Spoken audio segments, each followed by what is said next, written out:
Esther. Pinalitan si Vashti bilang reyna. Unang kabanata. May isang hari sa Persya na ang pangalan ay Ahasuerus. Nakatira siya sa palasyo niya sa lungsod ng Susa.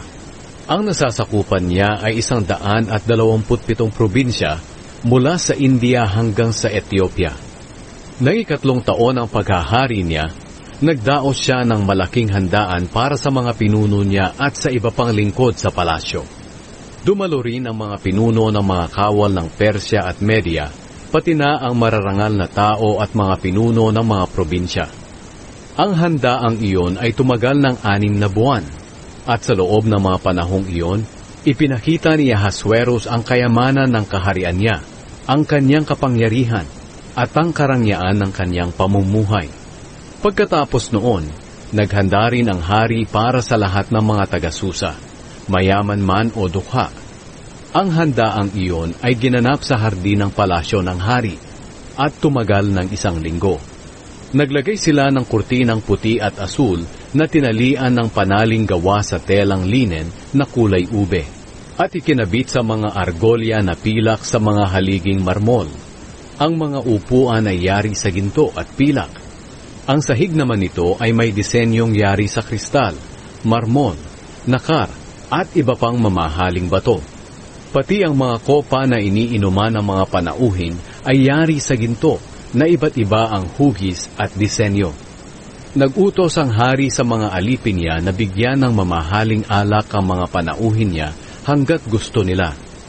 Habang nagdadaos ng handaan ng hari para sa mga kalalakihan, nagdadaos din ang handaan si Reyna Vashti para sa mga kababaihan sa palasyo ni Haring Ahasuerus. At sa 7 araw ng pagdiriwang, masayang-masaya ang hari dahil sa labis na nainom. Ipinatawag niya ang 7 pinuno niya na may matataas na katungkulan na personal na nag-aasikaso sa kanya. Ito'y sina Mehuman, Bizta, Harbona, Bigta, Abagta, Zetar, at Karkas. Pagkatapos, ipinasundo niya si Reyna Vashti. Ipinasabi niyang isuot ng reyna ang kanyang korona para ipakita ang kagandahan niya sa mga pinuno at mga panauhin, dahil talagang maganda ito.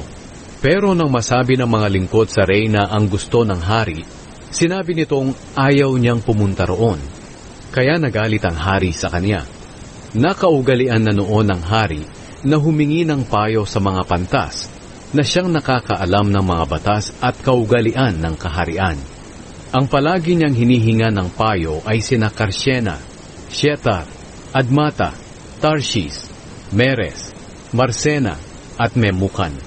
Sila ang 7 pinakamataas na pinuno sa kaharian ng Persya at Media at malapit sila sa hari. Nagtanong ang hari sa kanila, ayon sa batas ng kaharian ng Persya, ano ang dapat gawin kay Reyna Vashti dahil hindi siya sumunod sa utos ko sa pamamagitan ng aking mga lingkod? Sumagot si Memukan, mahal na hari, nagkasala po si Reyna Vashti, hindi lang sa inyo, kundi pati na rin sa mga pinuno ng kaharian ng Persya at Media at sa mga mamamayan ng buong kaharian. Ang ginawa ni Reyna Vashti ay tiyak na malalaman ng lahat ng kababaihan sa buong kaharian. At gagayahin din nila iyon. Hindi rin sila magsisisunod sa asawa nila. Dahil mga ngatuwiran sila na si Reyna Vashti nga ay hindi sumunod noong pinapapunta siya ng hari roon sa kanya. Kaya simula ngayon, maaring ito rin ang gawin ng mga asawa ng mga pinuno ng Persya at Media na makakabalita sa ginawa ng reyna. Kaya ang mangyayari, hindi na igagalang ng mga asawang babae ang kanilang mga asawang lalaki at magagalit ang mga ito sa kanila. Kaya kung gusto ninyo, mahal na hari, iminumungkahi namin na gumawa kayo ng isang kautusan na huwag nang magpakita pa sa inyo si Reyna Vashti at palitan ninyo siya ng reynang mas mabuti kaysa sa kanya.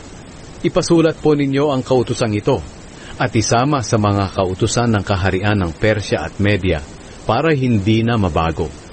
At kapag naipahayag na ito sa buong kaharian, tiyak na igagalang ng mga babae ang mga asawa nila mula sa pinakadakila hanggang sa pinakaaba.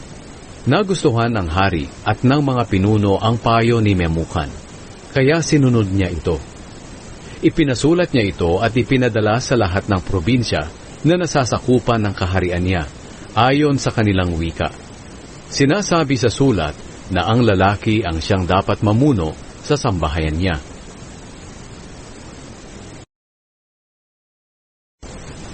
Naging reyna si Esther. Ikalawang kabanata.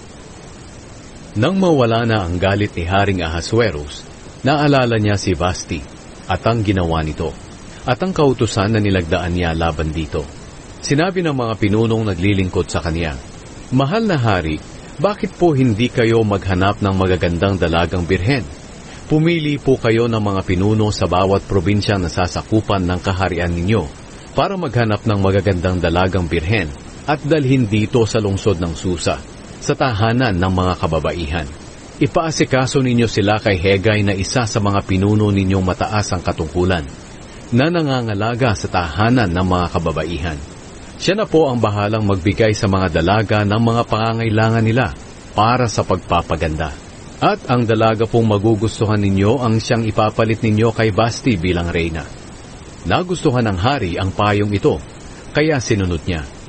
Nang panahong iyon, may isang Hudyo na nakatira sa lungsod ng Susa. Ang pangalan niya ay Mordecai, na anak ni Jair, na apo ni Shimei na anak ni Kish, na kabilang sa lahi ni Benjamin. Isa siya sa mga bihag ni Haring Nebuchadnezzar na dinala sa Babylonia mula sa Jerusalem, kasama ni Haring Jehoiakim ng Huda. Si Mordecai ay may pinsang dalaga. Nang ito'y maulila, inalagaan niya ito, pinalaki at itinuring na parang sarili niyang anak. Ang pangalan niya ay Hadasa, na tinatawag ding Esther. Maganda si Esther at maganda rin ang hugis ng katawan nito. Nang maihayag ang utos ng hari, maraming dalaga ang dinala sa palasyo ng hari roon sa Susa. Ang isa sa kanila ay si Esther. Ipinaasikaso sila kay Hegay dahil ito nga ang nangangasiwa sa mga babaeng dinadala roon. Tuwang-tuwa si Hegay kay Esther, kaya mabuti ang pakikitungon niya rito. Binigyan niya agad ng pagkain si Esther at ng mga kailangan nito sa pagpapaganda. Ipinili niya ito ng pinakamagandang kwarto at binigyan ng 7 katulong na babae. Hindi sinabi ni Esther na isa siyang Hudyo, dahil pinagbilinan siya ni Mordecai na huwag itong sasabihin. Araw-araw namang dumaraan si Mordecai malapit sa bakuran ng bahay na tinitrahan ng mga dalaga para malaman ang kalagayan ni Esther at kung ano na ang mga nangyayari sa kanya. Bago humarap ang isang babae sa hari, kinakailangang matapos niya ang 1 taon ng pagpapaganda. Sa unang 6 na buwan, magpapahid siya ng langis ng mira sa katawan, at sa susunod na 6 na buwan, magpapahid naman ng mga pabango at iba pang pampaganda. At bago siya pumunta sa hari, bibigyan siya ng anumang damit at alahas na gusto niyang isuot para sa pagharap sa hari. Pupunta siya sa hari pagsapit ng gabi, at kinabukasan, dadalhin siya sa tirahan ng mga asawa ng hari na pinamamahalaan ni Shaasgaz, na isa sa mga pinunong mataas ang katungkulan. Siya ang namamahala sa mga asawa ng hari. Walang sino man sa kanila ang makakabalik sa hari, maliban lang kung magustuhan siya at ipatawag ng hari. Nang 10 buwan, buwan ng Tibet, at 7 taon ng paghahari ni Ahasuerus, dumating ang araw na si Esther na ang haharap sa hari sa palasyo. Sinunod ni Esther ang payo ni Hegay, ang pinunong nangangalaga sa kanila sa tahanan ng mga babae. Isinuot niya ang damit na sinabi ni Hegay na isuot niya. Ganoon na lang ang paghanga at pagpuri ng mga nakakita sa kanya, at dinala siya sa palasyo ng hari. Nagustuhan ng hari si Esther ng higit kaysa sa ibang mga dalaga na dinala sa kanya. Tuwang-tuwa siya kay Esther at mabuti ang trato niya sa kanya. Kinoronahan niya ito at ginawang reyna bilang kapalit ni Vasti. Nagdaos ang hari ng malaking handaan para parangalan si Esther. Inanyayahan niya ang lahat ng pinuno niya at ang iba pang naglilingkod sa kanya. Nang araw na iyon, ipinag-utos niya sa lahat at sa buong kaharian na magdiwang ng isang pista opisyal at nagbigay siya ng maraming regalo sa mga tao. Iniligtas ni Mordecai ang hari. Sa pangalawang pagtitipon ng mga dalaga, si Mordecai ay isa ng opisyal na nakapwesto sa pintuan ng palasyo. Hindi pa rin sinasabi ni Esther na isa siyang Hudyo, tulad ng bilin ni Mordecai. Sinusunod pa rin ni Esther si Mordecai katulad noon, nang siya'y nasa pangangalaga pa nito.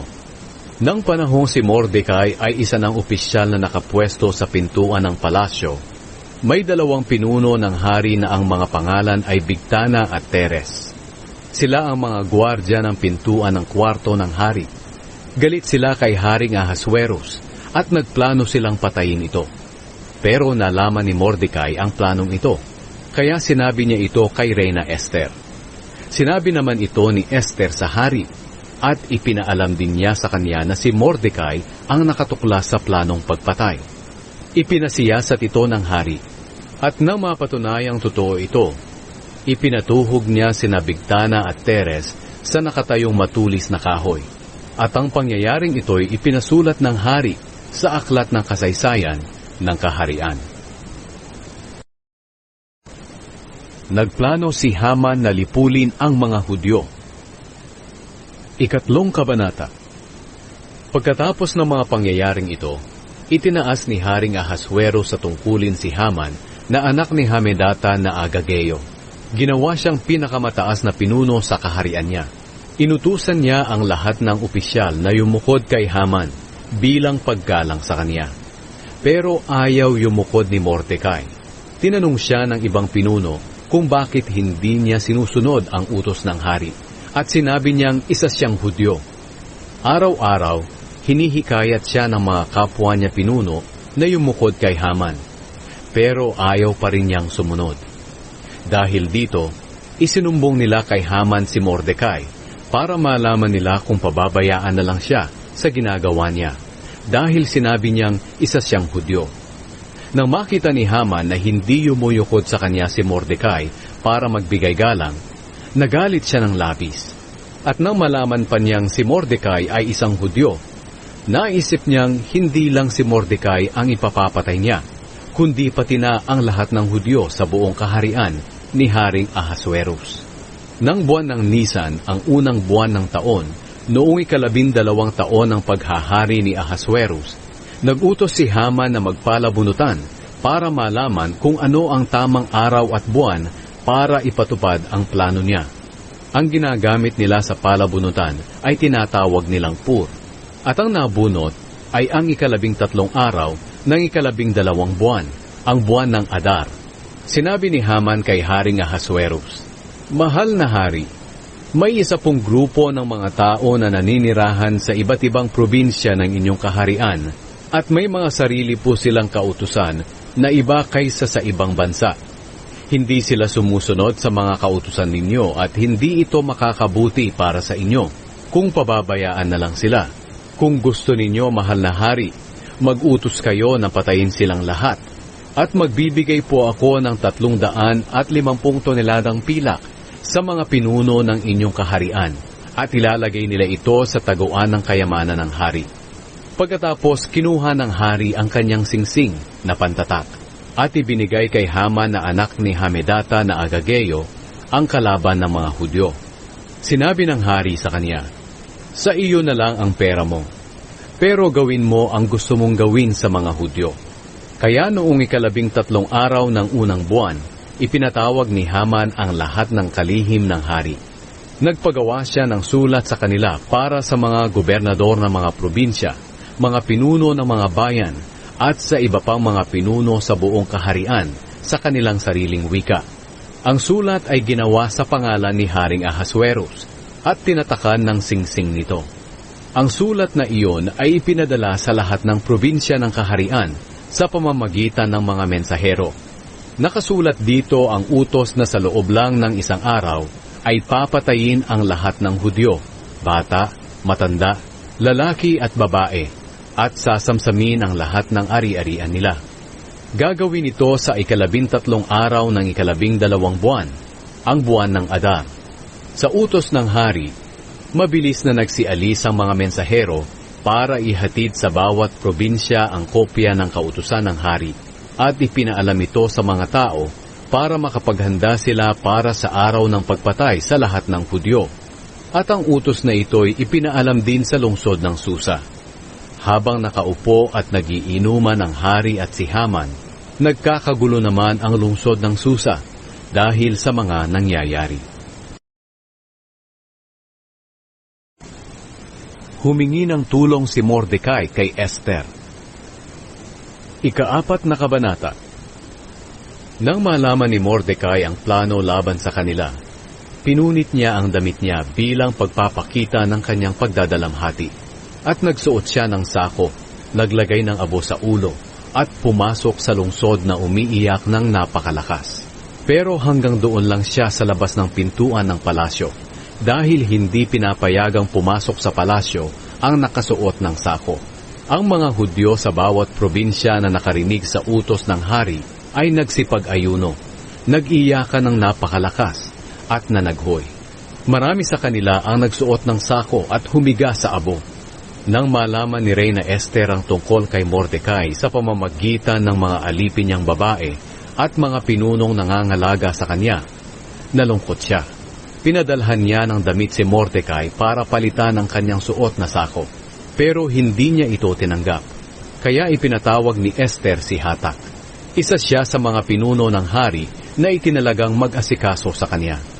Pinapunta niya si Hatak kay Mordecai para alamin kung bakit siya nagkakaganoon. Kaya pinuntahan naman ni Hatak si Mordecai sa plaza ng lungsod na nasa harap ng pintuan ng palasyo. Sinabi sa kanya ni Mordecai ang lahat ng nangyari at kung magkano ang ipinangako ni Haman na ibibigay sa taguan ng kayamanan ng kaharian ng Susa para patayin ang lahat ng Hudyo. Binigyan siya ni Mordecai ng isang kopya ng kautusan ng hari na ipinagbigay alam sa mga taga-Susa para ipakita kay Esther. Sinabihan din niya si Hatak na sabihing lahat kay Esther ang lahat ng nangyari at pakiusapan ito na pumunta sa hari upang magmakaawa para sa mga kalahi niya. Bumalik si Hatak kay Esther at sinabi ang lahat ng sinabi ni Mordecai. Pinabalik muli ni Esther si Hatak kay Mordecai at ipinasabi ang ganito. Alam ng lahat sa buong kaharian na ang sinumang lalapit sa hari sa loob ng kanyang bulwagan, lalaki man o babae na hindi ipinapatawag, ay papatayin. Maliban na lang kung ituturo ng hari ang kanyang gintong setro sa taong ito. At 1 buwan na akong hindi ipinapatawag ng hari. Pagkatapos na masabi kay Mordecai ang ipinapasabi ni Esther, ito naman ang ipinasabi niya kay Esther. Huwag mong isiping ikaw lang sa lahat ng Hudyo ang makakaligtas dahil sa palasyo ka nakatira. Sapagkat kahit na manahimik ka sa panahong ito, may ibang tutulong at magliligtas sa mga Hudyo, pero ikaw at ang mga kamag-anak mo ay mamamatay. Baka nga kaya ka ginawang reyna ay para mailigtas mo ang kapwa mo mga Hudyo. Ito naman ang ipinasabi ni Esther kay Mordecai. Humayo ka, tipunin mo ang lahat ng Hudyo na nandito sa Susa at mag-ayuno kayo para sa akin. Huwag kayong kumain o uminom sa loob ng 3 araw. Ako at ang mga alipin kong babae ay mag-aayuno rin. At pagkatapos, pupunta ako sa hari, kahit na labag sa batas. At kung papatayin man ako, handa akong mamatay. Kaya umalis si Mordecai at ginawa niya ang ipinapagawa ni Esther. Nakiusap si Esther sa hari. 5 kabanata. Nang 3 araw, isinuot ni Esther ang kasuotan niyang pangreyna at tumayo sa bulwagan ng palasyo na nakaharap sa trono ng hari. Nakaupo noon ang hari sa trono niya at nakaharap siya sa pintuan. Nang makita niya si Reyna Esther, tuwang-tuwa siya at itinuro niya rito ang kanyang gintong setro. Kaya lumapit si Esther at hinipo ang dulo ng setro. Nagtanong ang hari sa kanya, ano ang kailangan mo, mahal na Reyna? Sabihin mo at ibibigay ko sa iyo kahit ang kalahati ng kaharian ko. Sumagot si Esther, mahal na hari, kung ibig po ninyo, inaanyayahan ko po kayo at si Haman sa hapunang ihahanda ko para sa inyo. Sinabi ng hari sa mga alipin niya, tawagin ninyo si Haman para masunod namin ang nais ni Esther. Kaya pumunta agad ang hari at si Haman sa hapunang inihanda ni Esther. At habang nagiinuman sila, tinanong ng hari si Esther, "Ano ba talaga ang kailangan mo? Sabihin mo na dahil ibibigay ko sa iyo kahit ang kalahati ng kaharian ko." Sumagot si Esther, "Ito po ang kahilingan ko. Kung kalugod-lugod po ako sa inyo at gusto ninyong ibigay ang kahilingan ko. Minsan ko pa po kayong inaanyayahan at si Haman sa hapunan na ihahanda ko para sa inyo bukas. At saka ko po sasabihin ang kahilingan ko sa inyo." Nagplano si Haman na patayin si Mordecai. Nang araw na iyon, masayang-masayang lumabas sa palasyo si Haman. Pero nagalit siya nang makita niya si Mordecai sa pintuan ng palasyo na hindi man lang tumayo o yumukod bilang paggalang sa kanya.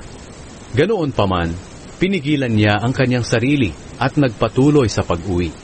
Pagdating sa bahay niya, tinawag niya ang mga kaibigan niya at ang asawa niyang si Zeres.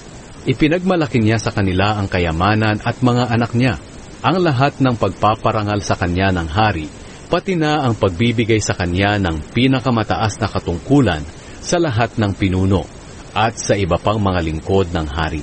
Sinabi pa niya, "Hindi lang iyon. Noong naghanda ng hapunan si Reyna Esther, ako lang ang inanyayahan niyang makasama ng hari. At muli niya akong inanyayahan sa ihahanda niyang hapunan bukas kasama ng hari. Pero ang lahat ng ito'y hindi makapagbibigay sa akin ng kaligayahan. Habang nakikita ko ang Hudyong si Mordecai na nakaupo sa pintuan ng palasyo." Sinabi sa kanya ng kanyang asawa at mga kaibigan, "Bakit hindi ka magpagawa ng matulis na kahoy na 75 talampakan ng taas? At bukas ng umaga, hilingin mo sa hari na ituhog doon si Mordecai para maging maligaya kang kasama ng hari sa inihandang hapunan." Nagustuhan iyon ni Haman, kaya nagpagawa siya niyon.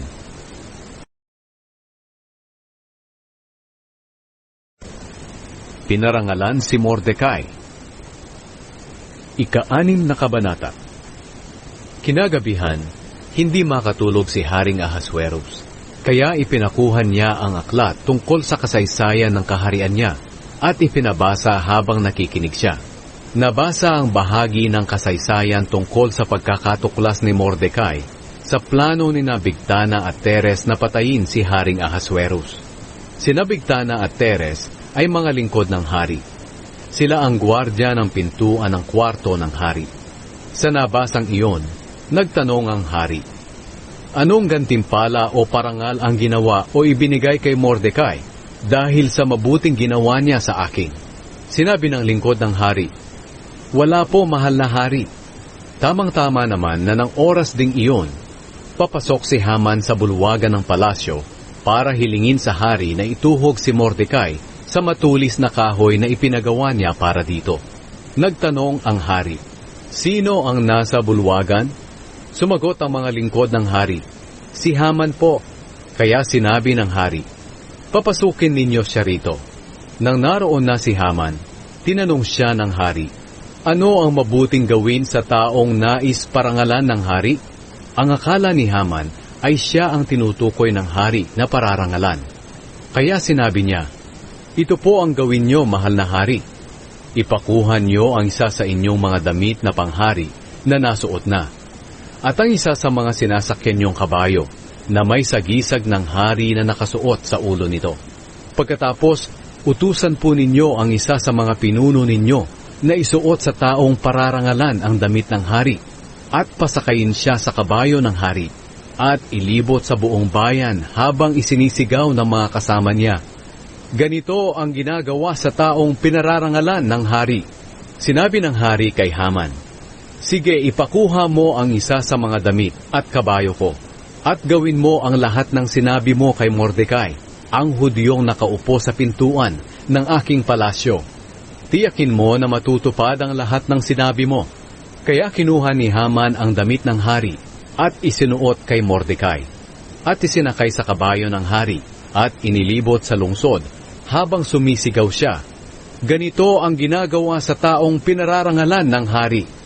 Pagkatapos, bumalik si Mordecai sa pintuan ng palasyo. Si Haman naman ay dali-daling umuwi na nakatalukbong dahil sa hiya at sama ng loob.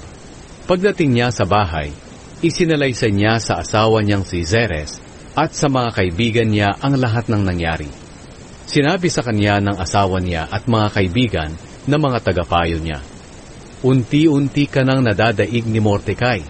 Hindi mo siya madadaig dahil isa siyang Hudyo. Tiyak na ikaw ang matatalo." Habang nag-uusap pa sila, dumating ang ilang lingkod ng hari at dali-daling isinama si Haman sa inihandang hapunan ni Esther. Dinitay si Haman. Ikapitong kabanata. Dumalo sina Haring Ahasuerus at Haman sa inihandang hapunan ni Reyna Esther. At habang nagiinuman sila, tinanong muli ng hari si Reyna Esther, "Ano ba talaga ang kahilingan mo? Sabihin mo na at ibibigay ko sa iyo, kahit kalahati ng kaharian ko. Mahal na hari, kung kalugod-lugod po ako sa inyo, iligtas po ninyo ako at ang mga kalahi kong Hudyo. Iyan ang kahilingan ko sa inyo. Dahil may gantimpalang ipinangako sa mga taong papatay sa amin. Kung ipinagbili po kami para maging alipin lang, magsasawalang kibo na lang ako. Dahil hindi iyon gaanong mahalaga para gambalain ko pa kayo." Sinabi ni Haring Ahasuerus, "Sino ang nangahas na gumawa ng bagay na iyon at nasaan siya ngayon?" Sumagot si Esther, "Ang kumakalaban po sa amin at ang kaaway namin ay ang masamang si Haman." Takot si Haman habang nasa harap ng hari at ng reyna. Galit na tumayo ang hari. Iniwan niya ang kanyang iniinom at pumunta sa hardin ng palasyo. Naiwan si Haman na nagmamakaawa kay Reyna Esther dahil natitiyak niyang parurusahan siya ng hari. Pagbalik ng hari mula sa hardin, nakita niyang nakadapa si Haman na nagmamakaawa sa harap ng hinihigaan ni Esther. Kaya sinabi ng hari, "At gusto mo pang pagsamantalahan ang reyna rito sa loob ng palasyo ko?" Nang masabi iyon ng hari, dinakip ng mga naroon si Haman at tinalokbungan ang ulo nito. Sinabi ni Harbona, isa sa mga lingkod ng hari, "Nagpagawa po si Haman ng matulis na kahoy para tuhugin si Mordecai na nagligtas sa inyong buhay. Ang taas po ng kahoy ay 75 talampakan at malapit ito sa bahay ni Haman. Kaya nagutos ang hari, doon ninyo siya tuhugin." At tinuhog nga nila si Haman doon sa ipinagawa niyang matulis na kahoy para kay Mordecai. At nawala ang galit ng hari. Hinirang ng hari si Mordecai. Ikawalong kabanata. Nang araw ding iyon, ibinigay ni Haring Ahasuerus kay Reyna Esther ang ari-arian ni Haman, ang kalaban ng mga Hudyo. Sinabi ni Esther sa hari na kamag-anak niya si Mordecai, kaya ipinatawag ito ng hari. Kinuha ng hari ang kanyang singsing na pantatak, na binawi niya kay Haman, at ibinigay kay Mordecai. At siya ang ginawang katiwala ni Esther sa lahat ng ari-arian ni Haman. Minsan pang lumapit si Esther kay Haring Ahasuerus habang nakaluhod at umiiyak sa kanyang paanan. Hiniling niyang huwag nang ituloy ang masamang plano ni Haman na Agageo laban sa mga Hudyo. Itinuro ng hari ang kanyang gintong setro kay Esther. Kaya tumayo siya sa harap ng hari at sinabi, "Kung kalugod-lugod po ako sa inyo, mahal na hari, at kung para sa inyo'y tama at matuwid ito, nais ko sanang hilingin sa inyo na gumawa po kayo ng isang kautusan na magpapawalang bisa sa kautusang ipinakalat ni Haman na anak ni Hamedata na Agageo, na patayin ang lahat ng Hudyo sa inyong kaharian. Hindi ko po matitiis na makitang nililipo lang mga kalahi at mga kamag-anak ko." Sinabi ni Haring Ahasuerus kay Esther at kay Mordecai na Hudyo, "Ipinatuhog ko na si Haman dahil sa masama niyang plano na patayin ang mga Hudyo. Kaya ibinigay ko na sa iyo, Esther, ang mga ari-arian niya. Kaya gumawa kayo ng kautusan sa aking pangalan ng anumang nais ninyong isulat para sa ikabubuti ng mga Hudyo, at pagkatapos ay tatakan ninyo ng singsing ko. Dahil anumang kasulatan na isinulat sa pangalan ng hari at tinatakan ng singsing niya ay hindi mababago. Kaya noong 23 ng 3 buwan, ang buwan ng Sivan, ipinatawag ang mga kalihim ng hari. Isinulat nila ang lahat ng idinikta ni Mordecai. Ang sulat ay para sa mga Hudyo, mga gobernador, mga punong bayan, at iba pang lingkod ng hari sa 127 lalawigan mula sa India hanggang sa Ethiopia. Isinulat ito sa bawat wika ng mga tao sa buong kaharian, pati na sa wika ng mga Hudyo. Ipinasulat ni Mordecai sa pangalan ni Haring Ahasuerus at tinatakan ng singsing ng hari. At pagkatapos, ipinadala sa pamamagitan ng mga tagapaghatid ng sulat na nakasakay sa mabibilis na kabayo ng hari. Ayon sa sulat na iyon, binigyan ng pahintulot ang lahat ng Hudyo na magsama-sama at ipagtanggol ang kanilang sarili, pati na ang kanilang mga babae at mga bata. Maaari nilang patayin ang sino mang sasalakay sa kanila, mula sa kahit anong bansa o probinsya. Pinahintulutan din silang samsamin ang mga ari-arian ng kanilang mga kaaway. Gagawin ito ng mga Hudyo sa lahat ng probinsyang nasasakupan ni Haring Ahasuerus sa 13 araw ng 12 buwan, ang buwan ng Adar. Ang sulat na ito'y ipapadala sa lahat ng probinsya bilang isang kautusan at dapat ipaalam sa lahat para makapaghanda ang mga Hudyo sa pagtatanggol ng kanilang sarili laban sa mga kaaway nila sa araw na iyon. Kaya sa utos ng hari, nagmamadaling umalis ang mga tagapaghatid ng sulat na nakasakay sa mabibilis na kabayo ng hari. Ang utos na iyon ay ipinakalat din sa lungsod ng Susa. Nang lumabas si Mordecai sa palasyo, nakadamit siya ng damit panghari na puti at asul at nakabalabal ng pinong linen na kulay ube at may malaking koronang ginto sa kanyang ulo. Nagsigawan sa tuwa ang mga tao sa lungsod ng Susa. Labis ang katuwaan ng lahat ng Hudyo.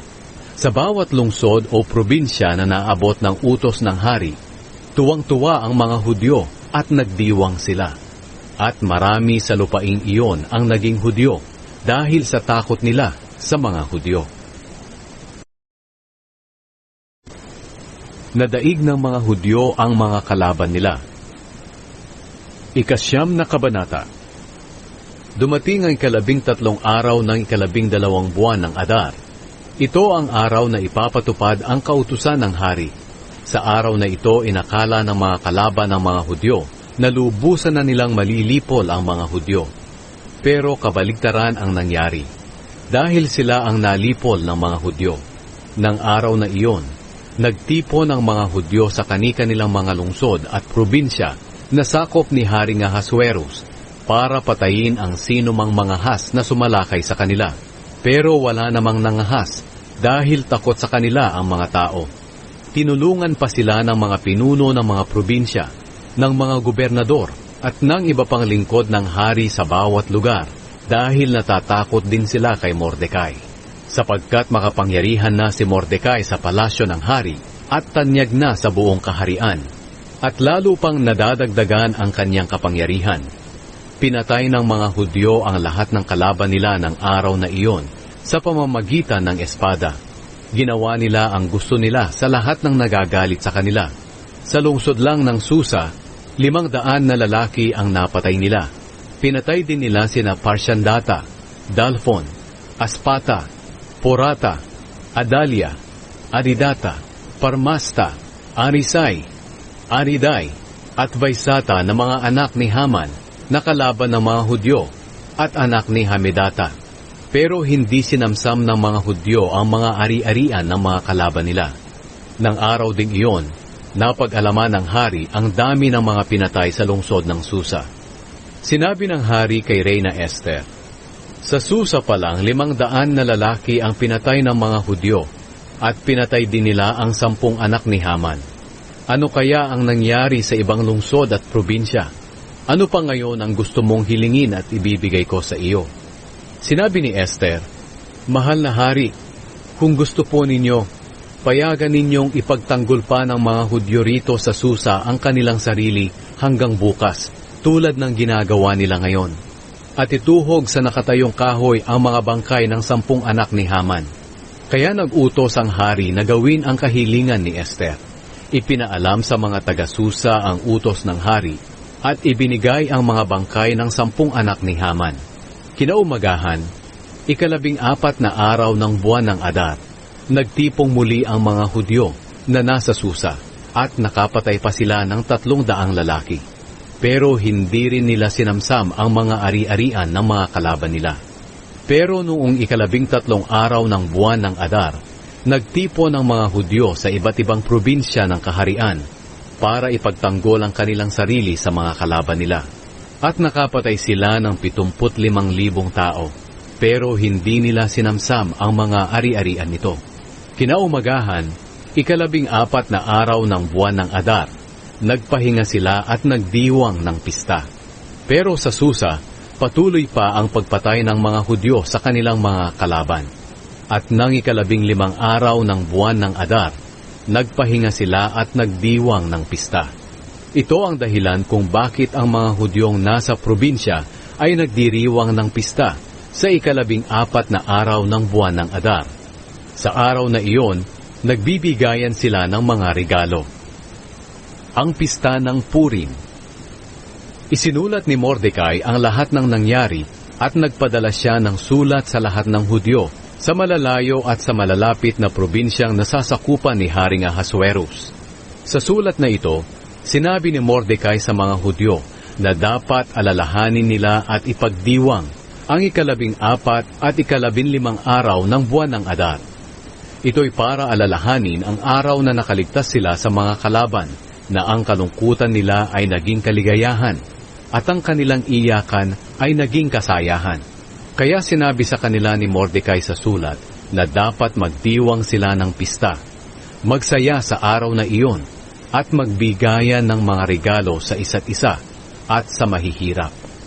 Sinunod ng mga Hudyo ang utos ni Mordecai na patuloy nilang ipagdiwang ang pistang iyon sa bawat taon. Ang dahilan kung bakit may pista ng Purim. Si Haman na anak ni Hamedata na Agageo, na kalaban ng mga Hudyo, ay nagplanong patayin ang lahat ng Hudyo. Nagpalabunutan sila para malaman kung kailan isasagawa ang pagpatay. Ang uri ng palabunutan na ginamit ay tinatawag na pur. Pero nang malaman ng hari ang planong ito sa pamamagitan ni Reyna Esther, nagpasulat ang hari ng isang utos na ang masamang plano ni Haman laban sa mga Hudyo ay gawin kay Haman at sa mga anak nitong lalaki. At iyon nga ang nangyari. Ito ang dahilan kaya tinawag ang pistang iyon na Purim, na mula sa salitang pur, na ang ibig sabihin ay palabunutan. At dahil sa sulat ni Mordecai at ayon sa karanasan nila, nagkasundo ang mga Hudyo na ipagdiwang nila ang 2 araw na iyon taon-taon, katulad ng sinabi ni Mordecai, at napagpasyahan din nilang ipagdiwang ito ng kanilang angkan at ng lahat ng naging Hudyo. Ang 2 araw na ito ay aalalahanin at ipagdiriwang ng bawat sambahayan ng Hudyo sa bawat salinlahi nila, sa lahat ng lungsod at probinsya. Hindi ito dapat kalimutan o itigil ng alinmang lahi.